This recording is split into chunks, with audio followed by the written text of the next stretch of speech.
Welcome to Creative Hobbies Studio. In studio with us today is Nadine from Chalk Paint. Welcome, Nadine. Thank you, Michelle. It's lovely being here. Nadine, show me how to paint. Let me show you. So this is what the charcoal packaging looks like. Okay. On the lid, you will find all the instructions. It's a screw-on lid, so it's easy to open. I just give it a quick shake. I unscrew the lid, and on the inside, you will find either a cellophane paper or a wax paper, just to make opening easier. Okay. We also ask to reapply the wax paper after painting, just to make life easier for yourself. Because the lid's going to stick to that. Yeah, it's like a preserve jar. Yeah. Remember the jams? We hold the preserve jar underneath a warm running tap. Yes. Knock it with a salad spoon and it opens again.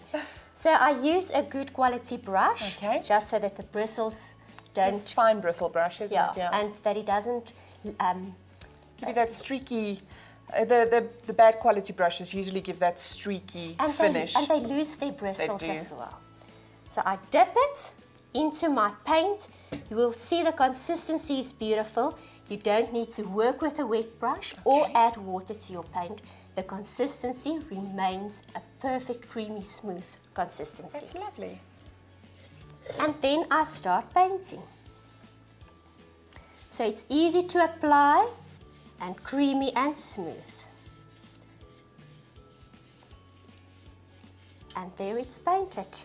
It also gives quite an opaque finish just with one coat. Absolutely. Okay. How do we clean our brushes? I simply use water. Okay, because it's a water-based paint. Absolutely. Okay. And I make sure my brush is nice and dry before I dip it into the next color. Okay. Because water contaminates the paint. Okay, Michelle, you can use either a brush or a foam roller when you paint. Okay. My personal preference is to use a paintbrush because most of the product is left behind on the surface you're painting. Yes.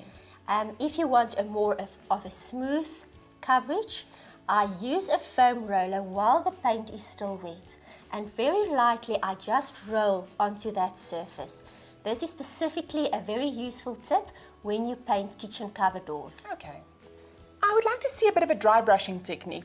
Do you mind showing us? So the first important tip will be to work with contrasting colors. Okay. That's the best way that you will see the technique. Yes. So I'm just cleaning my brush quickly with a cloth. Okay. Before I dip it into my next color.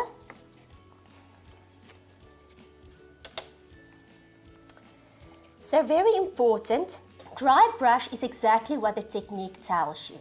You're working with a very dry brush and you're not going to paint on your surface, you are going to brush on your surface. Okay.